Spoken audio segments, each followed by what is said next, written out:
안녕하세요. 남편과 이혼한 지도 어느덧 2년째가 되어가는 30대 여성입니다. 너무나 많은 일들을 겪으며 결정하게 된 이혼이었기에 깊었던 생채기가 아무는데 시간이 참 많이도 걸렸네요. 이토록 마음 정리가 힘들었던 제 입장과는 다르게 정작 주변에서는 저희 부부에게 아이가 없기도 했고 결과적으로 이혼에 다다른 것을 두고 잘한 결정이라고 입을 모으고 있어요. 그렇게들 생각하는 이유가 무엇인지, 그리고 제가 이런 결정을 내리고 아무 일 없었던 듯이 살아내는 것이 맞는지에 대해 사연을 보내고 여러분들의 의견을 들어보고 싶었습니다. 저는 서울 홍제동에서 태어나 평범한 학창시절을 보냈고 특별한 것 없지만 부족할 것도 없어 보이던 출판 관련 중견기업에 취업하여 나름 성실한 삶을 보냈습니다. 정신없이 20대를 보내고 나니 주변 친구들이 상대적으로 이른 나이에 하나둘씩 시집을 가기 시작했고 자의반 타의반으로 저는 어느새 결혼식 프로 참석러라고 불리우며 마지막 남은 미혼녀라는 꼬리표까지 따라붙기도 했었죠. 2018년쯤 여느 날처럼 여고 시절부터 절친한 사이였던 친구의 결혼식에 참석하게 됐습니다. 초여름 날씨에 절정임을 소리치듯 뜨거운 공기로 가득 찼던 지하철역. 한 치수 크게 주문에 불편하게만 했던 하이힐을 신고 또각또각 정신없이 달려갔던 잠실역 인근의 웨딩홀. 바로 그곳에서 제 인생을 가장 크게 흔들어댔던 그 사람을 만나게 될 줄은 꿈에도 몰랐죠. 네, 진심으로 친구를 축하해 주려는 제 선의를 두고 하늘도 감동하셨는지 예식을 마치고 따라갔던 뒤풀이 장소에서 그 사람을 처음 만나게 됐습니다. 동갑 커플의 결혼식이어서 그랬는지 하객으로 참석한 이들은 또래가 많을 수밖에 없었고 혼기 꽉 찬 솔로 친구들끼리 자연스럽게 뒤풀이를 예약하며 사교 모임을 갖는 것이 전혀 어색하지 않았던 날이었습니다. 뒤풀이 장소는 살짝 푸른빛이 도는 신천역 근처 널찍한 호프집이었습니다. 테이블마다 기름내 좋은 치킨들을 주문했고 끝없이 채워지는 얼음잔 호프가 그날의 화기애애했던 분위기를 말해주듯 했습니다. 더위를 식혀주는 얼음 맥주 한 잔에 기분이 좋아졌고 낯을 많이 가리는 성격이던 저도 그날만큼은 처음 오는 사람들과도 즐겁게 얘기하며 시간을 보내고 있었죠. 먼저 관심을 보여준 건 남편이었어요. 더운 날씨에 역시 시원한 맥주 한 잔이 최고죠? 나이는 동갑이라고 모임 초반에 수줍게 소개하던 그이는 갑자기 제 옆으로 오더니 맥주가 시원하다며 인사를 했고 저는 멋져가 하며 대화를 이어갔습니다. 아, 네.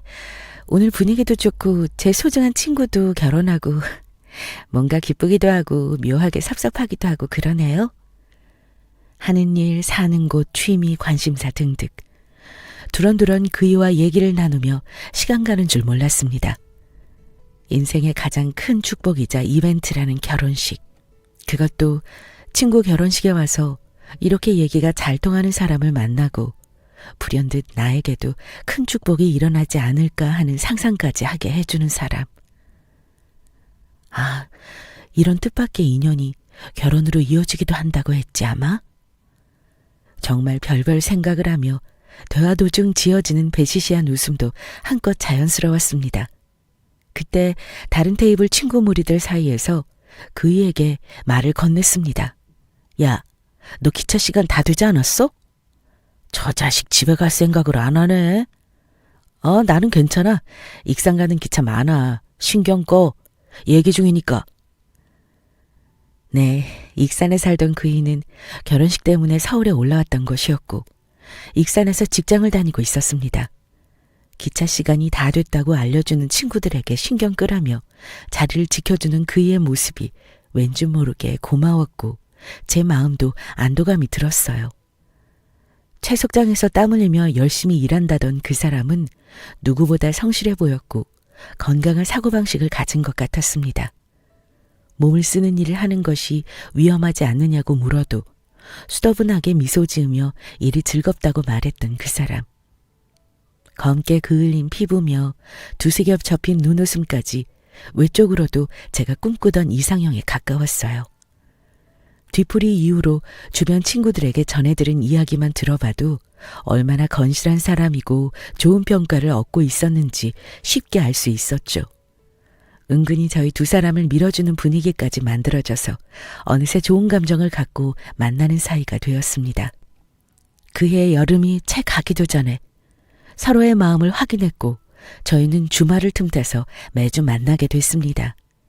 여는 커플들처럼 TV에 나온 맛집들을 찾아다니며 1시간 이상 줄을 서봤던 골목길, 박스오피스 순위에도 없던 재미없는 영화도 희죽대며 손 꼭 잡고 관람했던 어느 저녁날, 태어나서 처음 내려가 본 익산역 광장에서 반가움에 와라 껴안던 그날까지 지금도 그 순간순간들이 참 잊혀지질 않네요. 우리 두 사람 모든 게 완벽했습니다. 누가 먼저라 할 것도 없이 결혼을 결심하고 말았죠. 서로가 서로를 기다리느라 결혼을 미뤄둔 건 아니었을까 싶었을 정도로 어떠한 걸림돌도 그 누구의 반대도 없었고 친구들이 항상 힘들어하던 시댁 식구들에 대한 스트레스도 전혀 없었어요.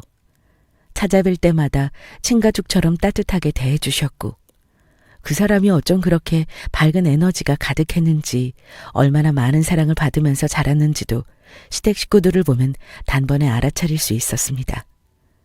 결혼을 준비하면서 남편의 채석장 현장 일도 점점 많아졌고 그이의 직급도 오르면서 저희는 아예 전북으로 신혼집을 꾸릴 수밖에 없었습니다. 물론 제가 하던 출판회사 일도 정리해야 했고 이참에 내려가서 새로운 환경에 적응해보자며 신혼생활을 타지에서 시작하기로 했어요. 쭉 전북에서 나고 자랐던 그이와 달리 낯선 환경, 낯선 땅에 아는 사람이라곤 남편밖에 없던 저는 처음에 적응하기가 쉽지는 않았습니다.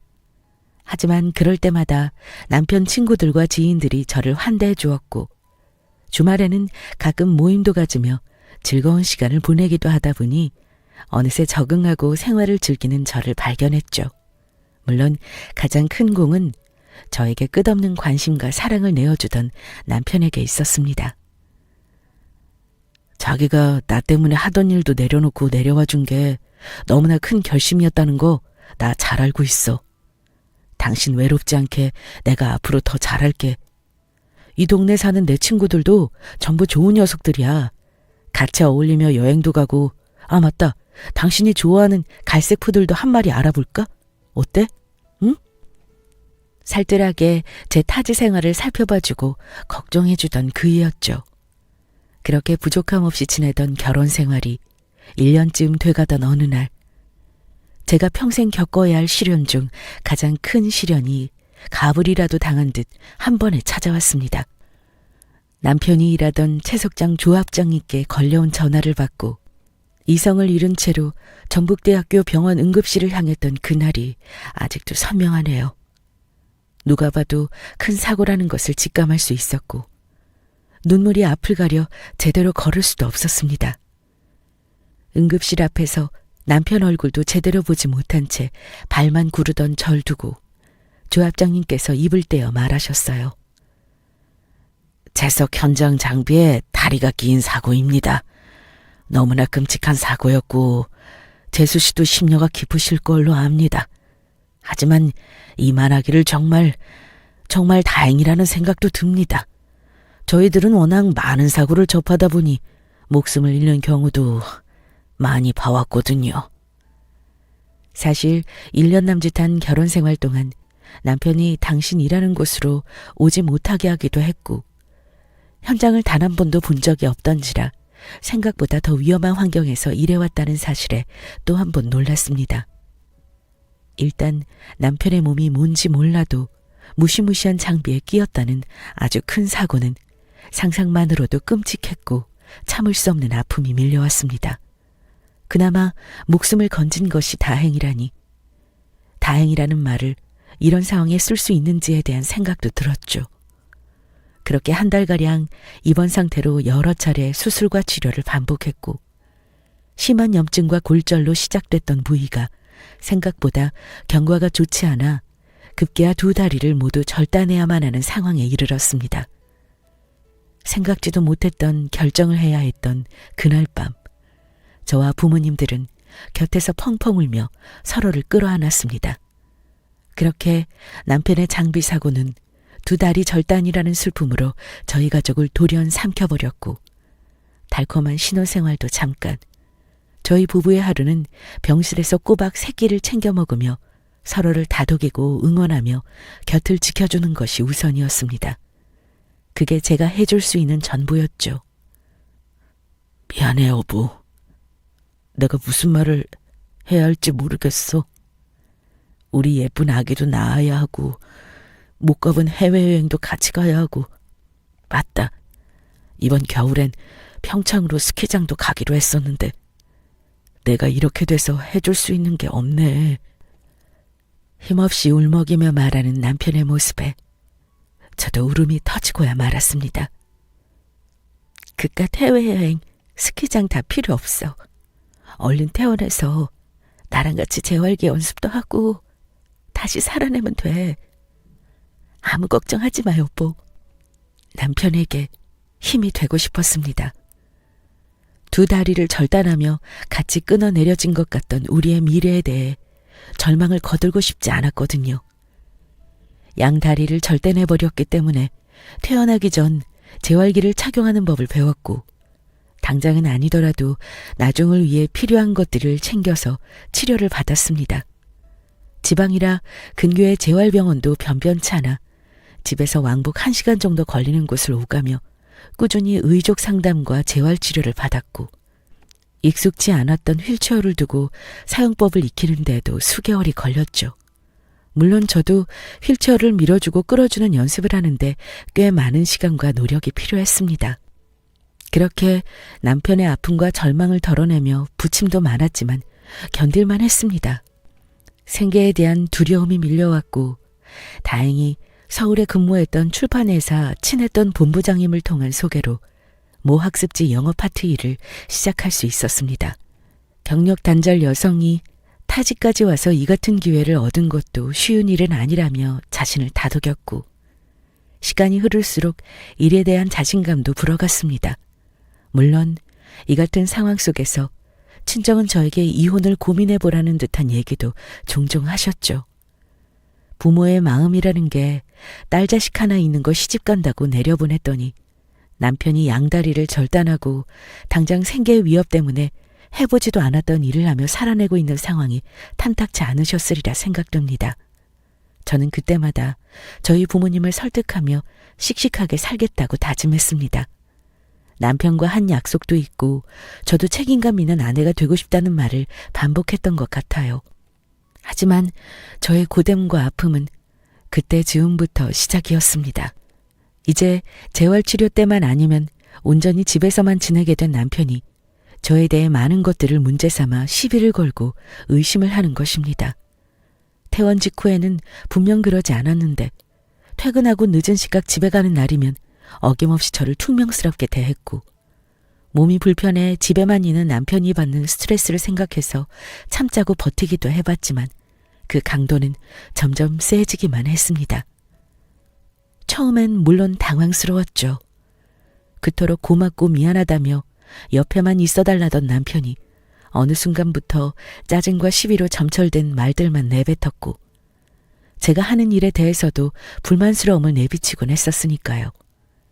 학습지 회사에서 영어 파트를 담당하다 보니 외근도 잦을 수밖에 없었고, 관련 업무로서는 어찌됐든 처음이다 보니까 더 많은 시간과 노력을 투자해야만 했거든요. 다들 아시겠지만 결혼이라는 것을 이루고 살림 하나 꾸린다는 것이 얼마나 금전적인 부담이 큰지 미혼일 때는 몰랐습니다. 보험금은 치료와 입원비, 재활비용 등으로 길지 않은 시간 거의 소진한 상태였고, 그나마 저희 명의로 되어 있던 집 하나 남긴 채 친정이나 시댁 사정 생각하면 손 벌릴 수도 없는 상황이었죠. 당시 일을 해서 돈을 벌 수 있는 건 저뿐이었고, 아침잠을 줄여가며 저 없는 동안 남편이 챙겨 먹을 끼니들을 준비하고 김가루에 대충 비벼내 반찬통에 담아둔 주먹밥을 업무 틈틈이 꺼내 먹던 게 제 하루의 전부였습니다. 하루는 남편이 짜증 섞인 말투로 말했습니다. 당신 요즘 왜 이렇게 퇴근이 늦어? 학습지 회사 다닌다는 사람이 화장에 뭘 그렇게 떡칠을 해? 요즘 거래처들도 많아지고 영업 업무라는 게 이렇게 발로 뛰는 일이 많은지 몰랐어. 여보가 이해 좀 해줘. 솔직히 저도 일하느라 스트레스가 쌓이고 지치기도 했지만 똑같이 말로 받아쳤다가는 남편에게 더 큰 스트레스를 주지 않을까 속으로 삭히는 일이 다반사였습니다. 내가 맨날 집에만 있다고 무시하는 거야? 다리병신 남편 만난 게 후회스럽냐? 돈 좀 벌어온다고 내가 아무 말 안 했더니 이제 내가 우습지? 요즘 아침마다 분칠하면서 나가는 네 표정 보면 아주 기분 좋아 보이더라. 어?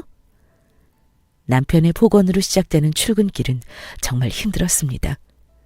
20대 때에도 성격이 워낙 내성적인지라 사회초년생 시절부터 상사에게 듣는 말 한마디에도 두통과 빈혈이 하루 종일 지속되었고 가슴이 두근거려서 일이 손에 잡히지 않았을 정도였으니까요. 제가 제일 사랑했던 사람이 저에 대해 그것도 일하러 가는 사람한테 하지 말아야 할 폭언들을 쏟아내다니 마치 작정하고 골목길을 막아 괴롭히는 불량배처럼 저를 매일매일 절벽으로 몰아세웠습니다. 다행히 이 모든 상황들을 지켜보고 위로해 주었던 남편의 친구들은 이따금씩 집을 찾아와 주었고 같이 식사를 하며 냉랭한 분위기를 풀어주기도 했습니다. 신혼 초부터 잘 지냈던 사이이기에 저도 그들과 같이 하는 자리면 저도 남편도 아픔에서 좀 누그러지고 밝게 웃을 수 있었으니까요. 고맙게도 남편의 친구들은 제가 하는 일에 조금이라도 보탬이 되고 싶어서 새로운 학습지 거래처를 연결해 주기도 했고 이는 저의 실적으로도 반영이 되어서 직장에 자리 잡는 데 큰 도움이 되기도 했습니다.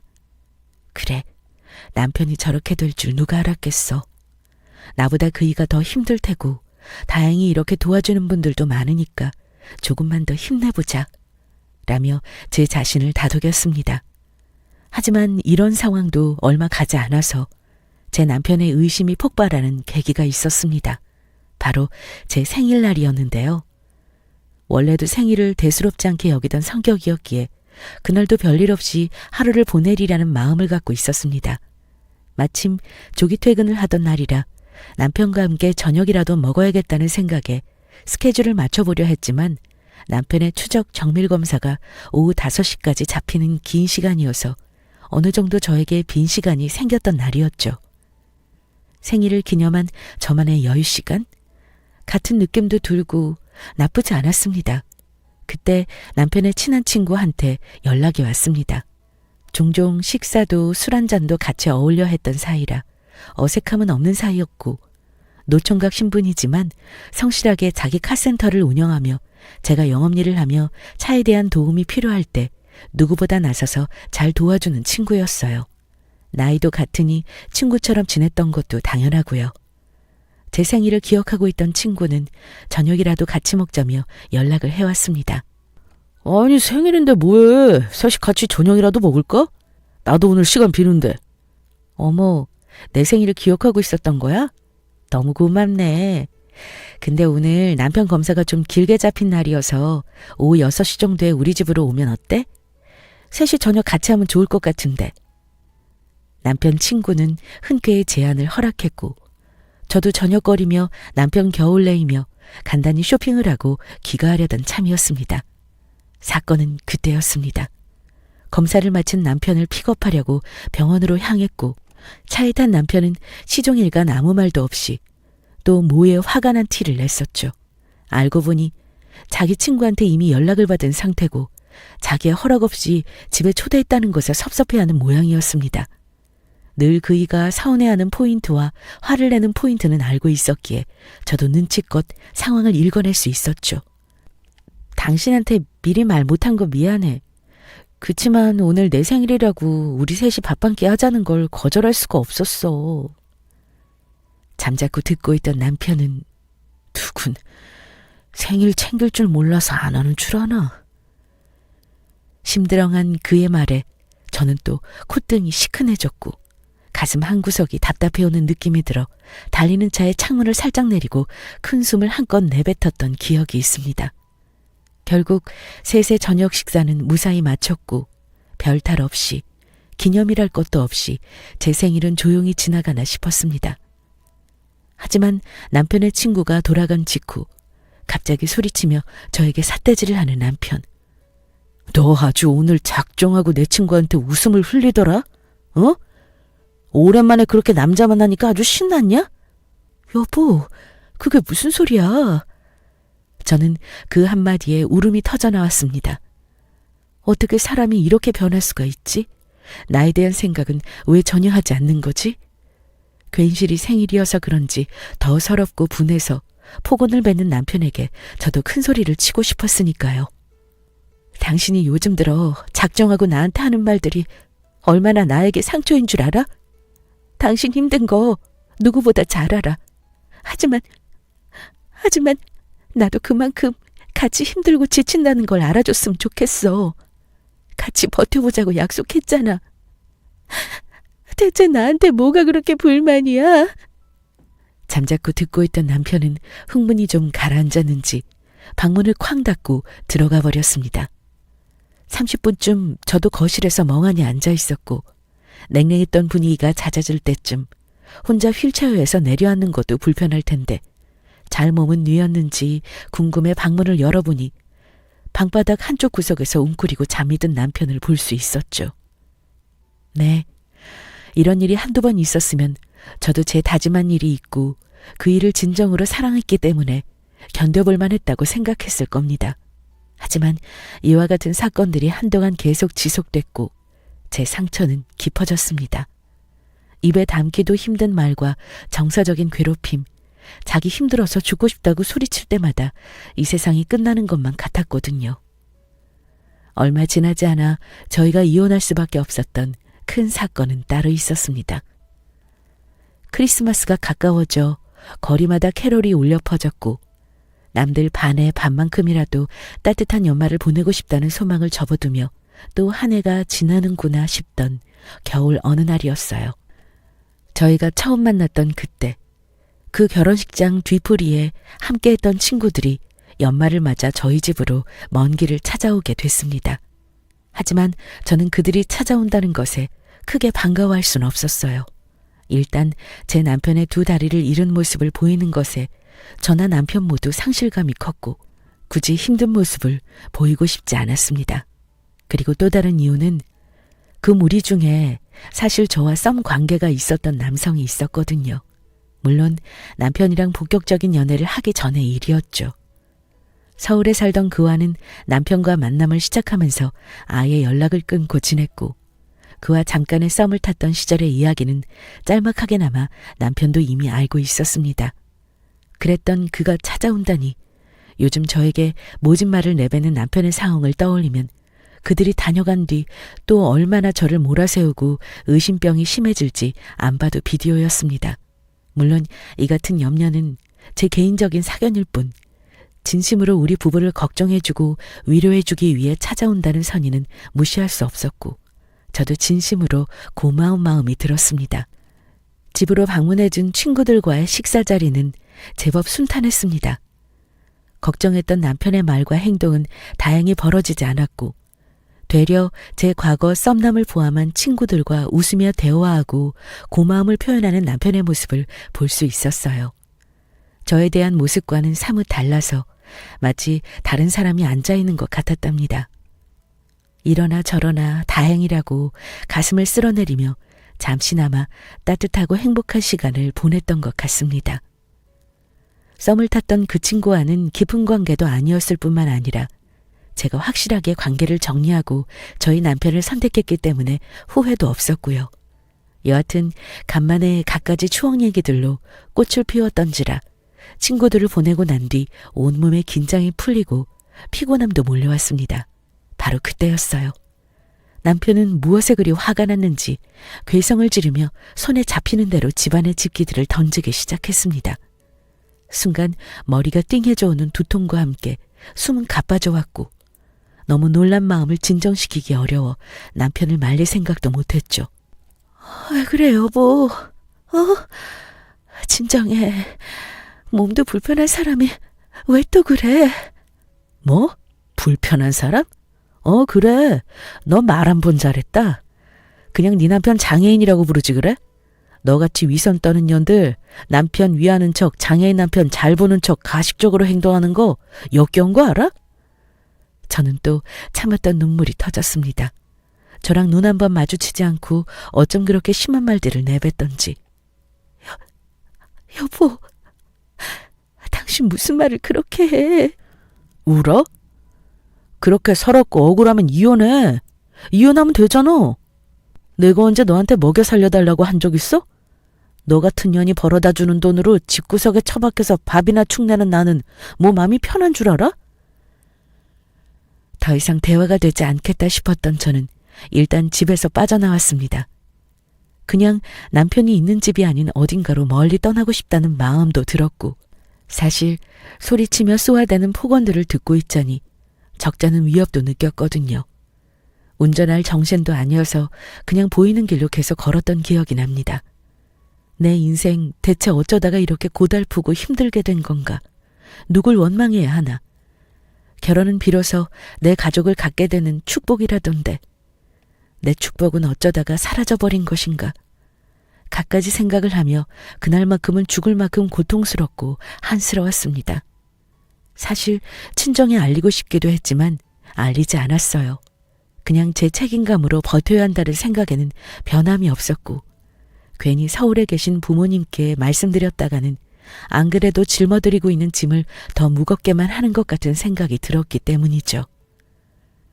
그로부터 3일째 지났을 무렵 저는 여느 때와 다름없이 영업일을 하고 돌아왔고, 집 앞 주차장에 도착했을 때는 저녁 9시가 꼬박 넘어가고 있었습니다. 축 처진 몸을 가누며 도어락을 누르고 집에 들어왔고, 평소보다 이상하리만큼 고요한 집 분위기에 피곤함이 잠시 사라지는 기분이 들었습니다. 직감이라는 것이 있잖아요. 움직임이 불편한 남편의 유일한 낙인 TV 소리도 들리지 않았고, 방울 비추는 조명도 어느 것 하나 켜져 있지 않았습니다. 거실 협탁에는 늘어진 소주병과 종이컵이 쓰러져 있었고, 거실 등을 올려보니 불편한 몸으로 반쯤 누워있는 남편이 절 올려다보고 있었어요. 그 모습을 지금도 잊지 못합니다. 술도 잘 못하던 그 사람은 그 많은 술을 마시고 제 퇴근을 기다렸던 모양입니다. 왔냐? 당신 무슨 술을 이렇게 많이... 왜? 나는 술 먹으면 안 돼? 니년 맨날 나가서 웃음 팔고 회식한답시고 남자들이랑 술 처먹고 다니잖아. 아니야? 아니냐고 이 개 같은 년아. 또 시작된 남편의 폭언에 저는 그만하자는 듯이 자리를 피했습니다. 그때였어요. 이혼하자. 이혼해. 나도 지친다. 뭐라고? 이혼? 무슨 일 있었어? 오늘따라 왜 더 심하게 그래? 심해? 니년은 내가 왜 이혼하자 하는지도 모르지? 걸레 같은 년. 불륜하고 다니니까 재밌든? 다리 병신된 남편 두고 다른 남자랑 모텔방 다니는 재미가 아주 쏠쏠했지? 어? 지난 겨울 다녀간 그 썸남에 대한 의심을 거둘 생각이 없어 보였던 남편은 그간에도 꾸준하게 저를 괴롭혔고, 마침내 불륜이라는 하지 말아야 할 단어까지 써가며 저를 조롱했습니다. 아직도 그러니? 무슨 몇 년 전 남자일 가지고 당신은 아직까지 그렇게 나를 괴롭혀? 정리했던 관계였던 것도 별로 깊은 관계가 아니었던 것도 결국 당신 선택해서 연애하고 결혼까지 했던 것도 모두 아는 사람이 어떻게 그러냐고. 소리 좀 그만 치고 욕 좀 그만해. 내가 뭘 그렇게 잘못했어? 참았던 저도 쏟아지는 눈물을 머금으며 말했습니다. 아무리 속상하고 자신의 처지를 비관할 수 있다고 100번 이해하려 했지만 그 순간만큼은 저도 이 사람이 넘을 선을 넘고야 마는구나라고 생각했죠. 그래. 니녀는 아직까지 뭘 잘못했는지 모르는구나. 너 그저께 버스터미널 근처에서 그 새끼랑 모텔 들어가는 거 봤다는 얘기를 들었어. 나 네 남편이야. 대충 니년이 하고 다니는 꼬라지만 봐도 다 알거든? 뭐? 모텔? 당신 미쳤어? 무슨 그런 말도 안 되는 소리를. 대체 누가 그래? 내가 그 사람이랑 모텔 갔다고. 어이가 없어서 한마디 한마디 입을 떼어내기도 어려웠습니다. 원래 장애인을 남편에 둔 마누라들이 처음엔 지극정성으로 곁을 지키는 척, 아픔을 공유하는 척 가식만 떨다가 결국 딴 새끼랑 바람나서 집 나간다더라. 너도 똑같은 년이지 뭐. 그냥 다리병신 앞으로 떨어지는 지원금만 욕심났지? 아, 내가 일찍 뒤지면 보험금도 좀 두둑하겠네. 그냥 그 새끼랑 따로 살림 차려서 살아. 뭐하러 병신 옆에서 병신처럼 살아? 습관적인 욕설, 반복되는 의심, 말도 안 되는 소설.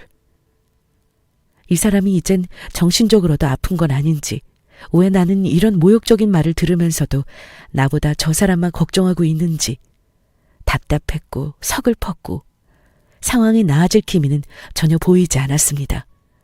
더 황당했던 사실은 누구의 도움을 받았는지 이혼 서류까지 준비해 놓았더군요. 저보고 도장만 찍으면 확실하고 깔끔하게 갈라서 주겠다면서 말이죠. 하루 이틀 준비한 것 같아 보이진 않았습니다. 날 괴롭히는 방법도 정말 갖가지로 작정을 했구나 싶었어요. 난 불륜녀랑 살 수 없어. 아무리 다리병신이라도 다른 남자랑 몸 섞는 마누라는 필요 없다는 말이야. 말 같지도 않은 소리를 되려 호기롭게 내뱉던 남편. 하염없이 서러운 저녁이었습니다. 그가 내뱉는 말 공기가 싫었어요. 불의의 사고를 당한 남편 옆에서 지금까지 버텨왔던 제 하루하루의 삶.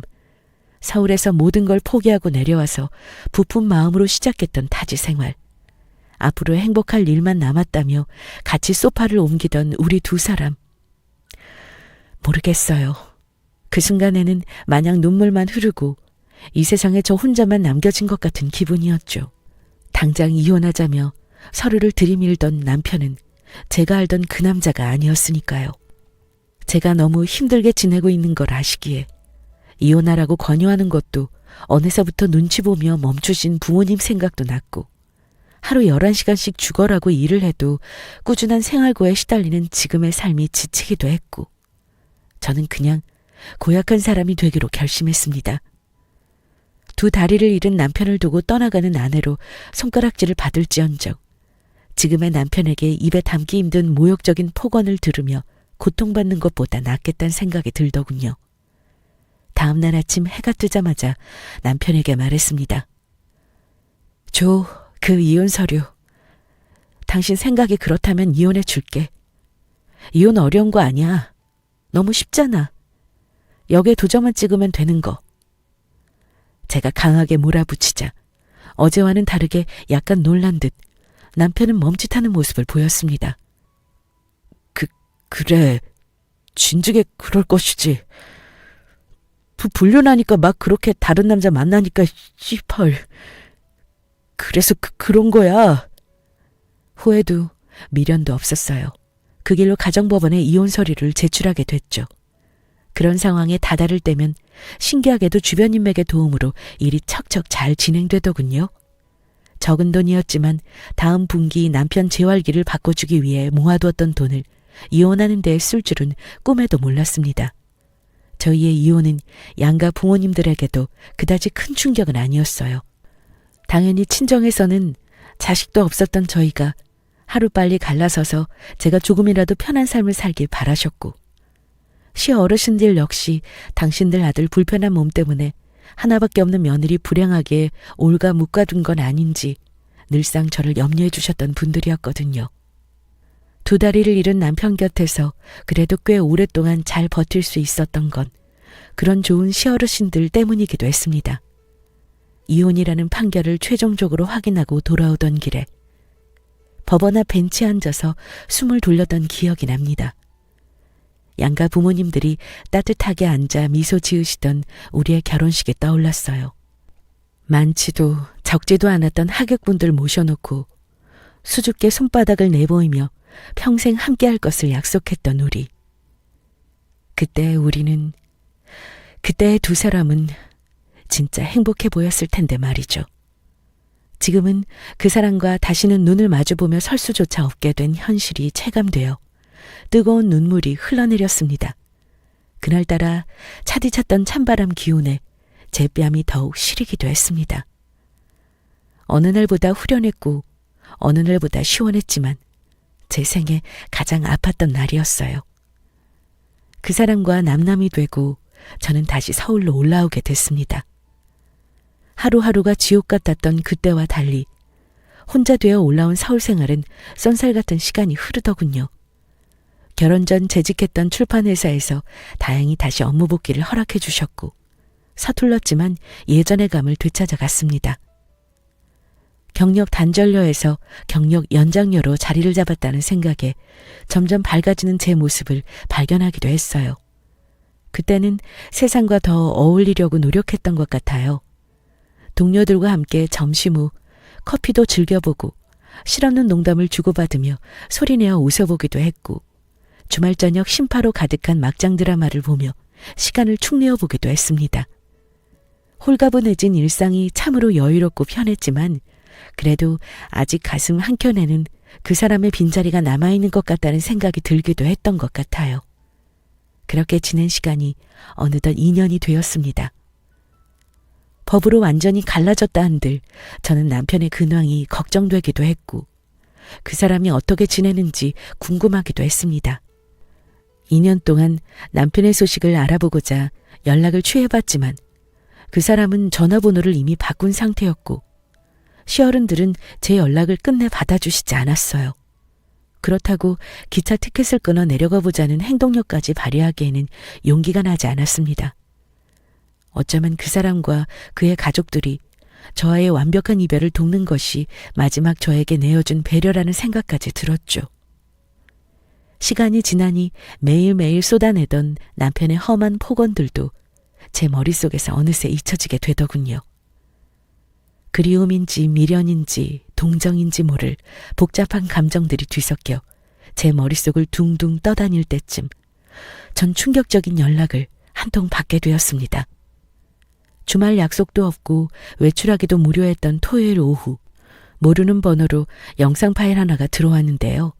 보통은 일반 문자 메시지로 영상 파일이 전송되는 일이 흔치 않다 보니 어떤 영상인지 궁금증이 들어서 자세를 고쳐잡게 되더군요. 파일을 눌러보는 순간 알 수 없는 쎄한 감정이 밀려왔는데 역시나 맞았습니다. 2년 동안 연락 한 번 없었던 남편의 모습이 썸네일로 보이는 것입니다. 이미 제 엄지손가락은 플레이 버튼을 누른 상태였고 그렇게 우리 두 사람은 스마트폰을 통해 2년 만에 재회를 맞았습니다. 상반신만 내어 보인 채 새 옷으로 보이는 하얀 와이셔츠를 차려입은 남편의 모습은 예전보다 더 야위어 보였습니다. 반가울 리 없는 그 사람인데 반가웠습니다. 순간 이 전송번호가 그 사람의 새 전화번호일 거라는 확신에 곧장 통화를 시도했지만 역시 전화를 받진 않았어요. 다시 진정하고 영상 재생 버튼 다시금 눌러 내용을 확인해 보기로 했습니다. 여보, 나야. 잘 지내고 있는 거지? 당신이 번호를 바꾸지 않았다면 이 영상이 잘 전달됐을 거라고 생각해. 간만에 연락하는 건데 이렇게 영상 편지를 보내려고 하니까 참 어색하네.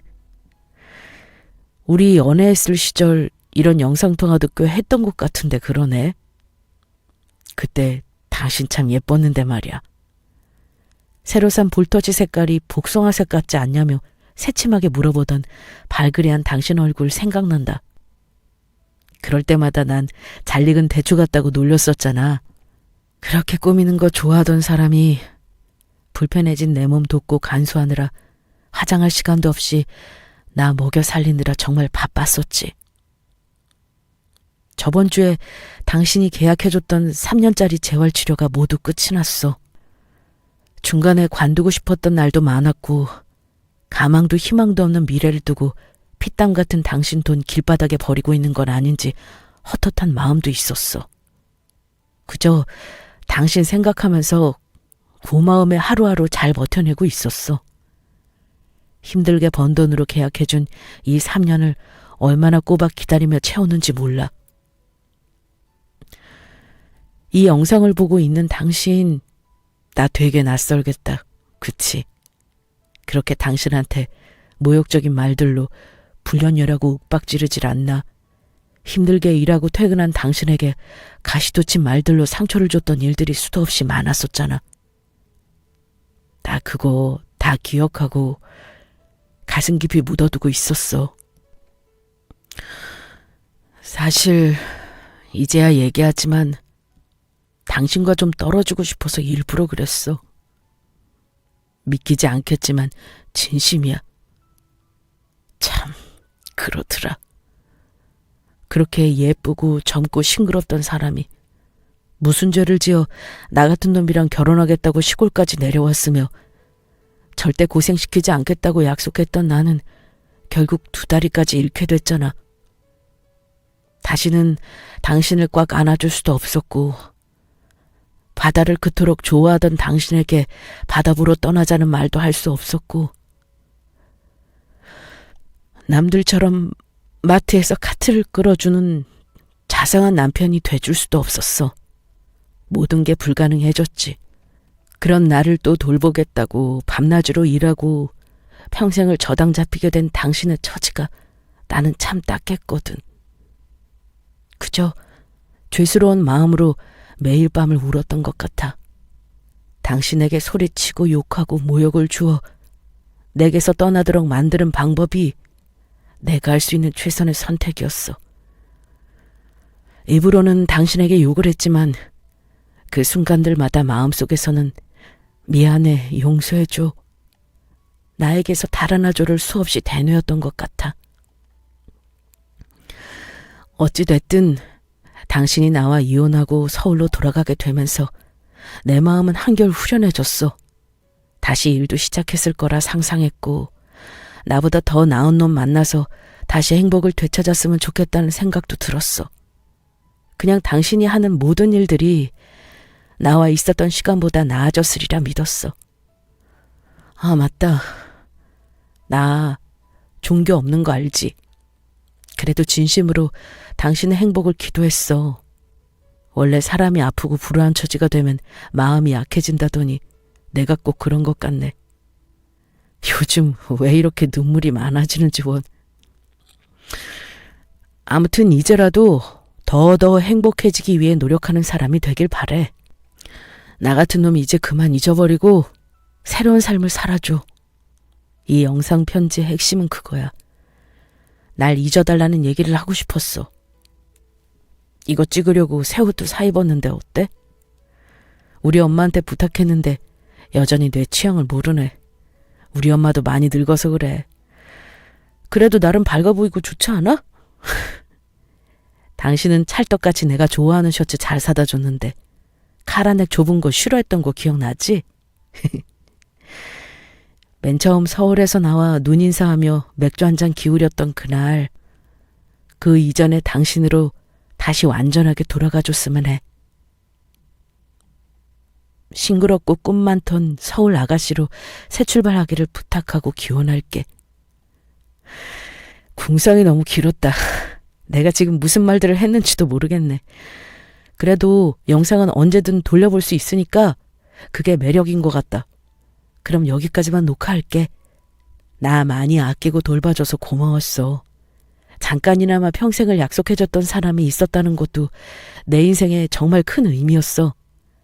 마지막으로 한없이 못되게 굴었던 그동안의 나를 용서하고 지원해줘. 나는 2발이 없잖아. 아무리 노력해도 당신에게서 도망갈 수 없었어. 그래서 내가 당신을 떠나보낸 거였어. 다시 한번 미안하고 많이 사랑해. 영상을 재생하는 내내 어찌나 눈물이 쏟아지던지 2 눈이 시리고 아릴 만큼 펑펑 울었습니다. 왜 그렇게 모진 방법으로 저를 밀쳐냈는지, 그 사람 마음은 어땠을지 가늠조차 되지 않아 2년 만에 진심을 고백한 그의 변명이 얄궂고 믿기까지 했었죠. 사람 참 못됐다. 어떻게 나한테 그런 짓을. 너무 보고 싶었습니다. 그런 마음이면 됐다고 딱 한 번만 다독이며 안아주고 싶었습니다. 곧바로 걸어낸 전화는 역시나 수신이 되지 않았어요. 기다릴 수 없었던 저는 전화번호부를 뒤적이며 시어머니에게 곧장 전화를 걸었습니다. 역시나 받지 않으셨고 떨리는 손가락으로 문자 메시지를 보냈습니다. 티오 어머님께, 어머니 잘 지내셨죠? 오랜만에 연락드리는데 전화 좀 받아주세요. 그이가 연락을 받지 않아서요. 어머니께 보냈던 문자 메시지 역시도 바로 답은 오지 않았습니다. 그리고 3시간 후 도착한 어머니의 연락. 그 답변은 절 무너지게 하고 말았죠. 그간 제 연락을 피하시던 어머니는 펑펑 울며 2년 만에 전화를 해오셨고, 남편이 자기 방에서 혼자 목숨을 끊었고 병원으로 곧장 옮겨졌지만 결국 숨을 다하게 됐다는, 오늘 아침만 해도 별일 없던 아들이 무슨 일로 그랬는지 모르겠다는 숨이 넘어갈 듯한 음성으로 얘기해 주셨습니다. 그동안 자기 허락 없이 제 연락을 받으면 죽어버리겠다고 협박을 해왔던 사실도 알게 됐어요. 온몸에 힘이 풀려 수화음을 제대로 들을 힘조차 사라지더군요. 그렇게 그 자리에서 어머님과 저는 통화로 목 놓아 울어내며 서로를 위로했습니다. 그의 가족들은 장래에 저를 찾아오지 못하게 하셨습니다. 저 역시도 가서 찾아뵙고 떠나간 남편을 바라볼 자신이 없었어요. 시어르신들과 저는 대체 무슨 이유인지, 그동안 어떤 것 때문이었는지 서로가 서로에게 궁금한 것들을 묻고 따지지도 않았습니다.